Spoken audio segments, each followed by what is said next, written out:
It's time for another episode of Dunkin's Cup of Coffee. I'm Adam Marco, the Rail Riders broadcaster. Today, a chance to talk to left-handed pitcher Matt Krook.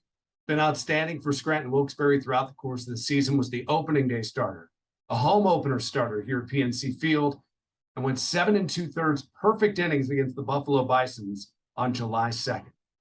Matt, thank you so much for taking time out of the day to join us on another episode of Dunkin's Cup of Coffee. Got a lot to cover here. I want to talk a little bit about your near perfect game at the beginning of July, talk about how you make it through a season like this, but we're just past the trade deadline. And I know that's got to be such an odd time for players.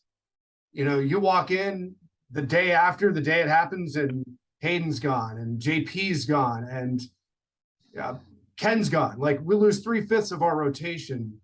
Yeah. What's that time like for the players? You know, we as fans, we don't necessarily see behind the curtain as to how it affects guys, but what are the days leading up to the trade deadline like when it comes to being a player that wants to be a major league sooner rather than later?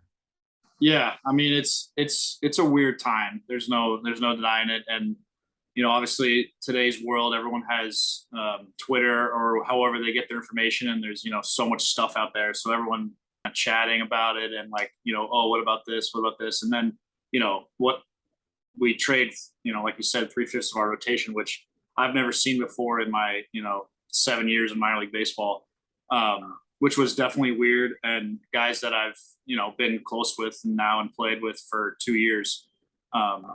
So yeah, it's kind of bittersweet, and I'm glad, like, JP is pitching right now, actually, for the A's. So it's awesome to see those guys getting up there, and, you know, hopefully see Hayden and Ken get up there soon. But yeah, it's just a very weird time, and but it's a lot of fun. One of the more common questions after the deadline, I know for you and for Johnny Brito, the two starters that were left, do you feel any added pressure that now, not that you didn't step up, and not that you weren't a leader before, but, you know, you've got guys that are coming up from Double-A, and Sean Boyle's been here and done well. Yeah. Mark Schmidt's back down. Do you feel like you three need to be leaders on this pitching staff? Not that you weren't before, but does it put more pressure on you? Yeah. You know, one thing the Yankees do extremely in their minor league system is guys are ready to go. I feel like you could plug guys in anywhere. I mean, watching some of these guys pitch, like Mitch comes up last week and throws twice and throws great.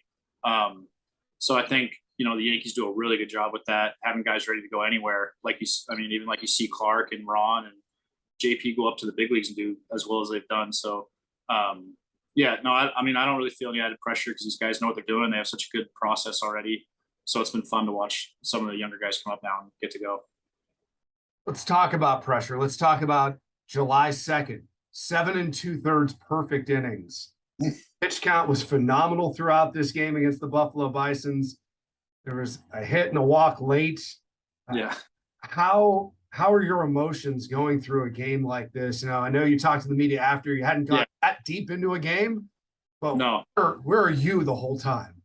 Yeah, I mean, I didn't want to make too much of it until I was like, well, if I get through 6 innings, I'll start to kind of think about it and pitch, you know, like, hey, maybe I don't want to give a hit, basically, you know. So once I got through that 6th inning and I was sitting in the dugout, I was like, all right, well, I got a real shot. So I knew my pitch count was, you know, wherever it was after the 6th. And so I was really excited. I was like, well, I got nothing to lose. So let's just go after it. And, you know, unfortunately, to lose it like how I lost it on a infield single kind of sucks. But yeah, it was a fun night, and I'll remember it forever, obviously.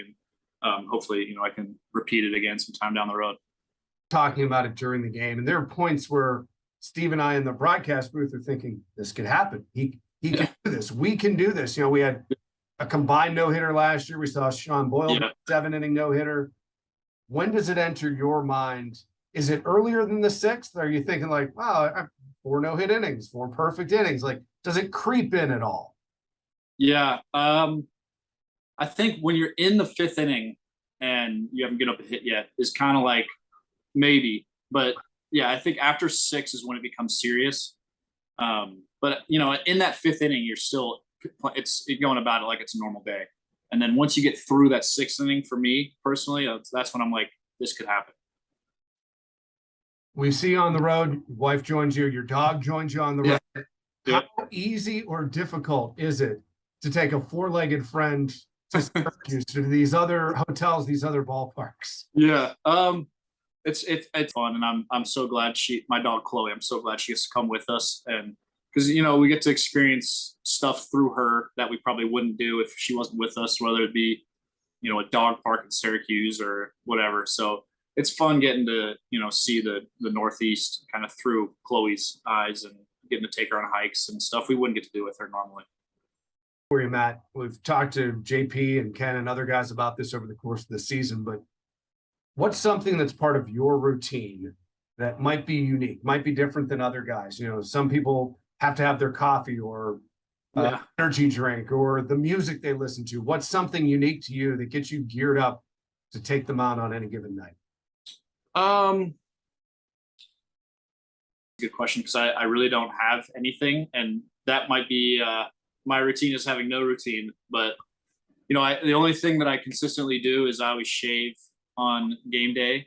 So I think whenever I get to the field, I shower and shave, and that's kind of, for me, it's when it's like the flip switch is like it's time to start getting ready for the game. And then whatever happens after that might change a lot, but it's like that moment where I'm like, all right, now it's time to lock in and get ready to go. So when you throw that perfect game, you throw that no-hitter, you're perfectly groomed, ready to go for the post game. Exactly. That's the plan. That's the whole point. Yeah. Matt, I want to thank you for taking time out of the day. We've got a couple Dunkin gift cards for you for being a guest on our Dunkin Cup of Coffee. Truly appreciate watching your work on the mound, and best of luck to you the rest of the way this year. Thank you. Thank you very much. Thanks again to Rail Riders left-hander Matt Krook for joining us. I'm Adam Marco. We'll catch you next time on an episode of Dunkin's Cup of Coffee.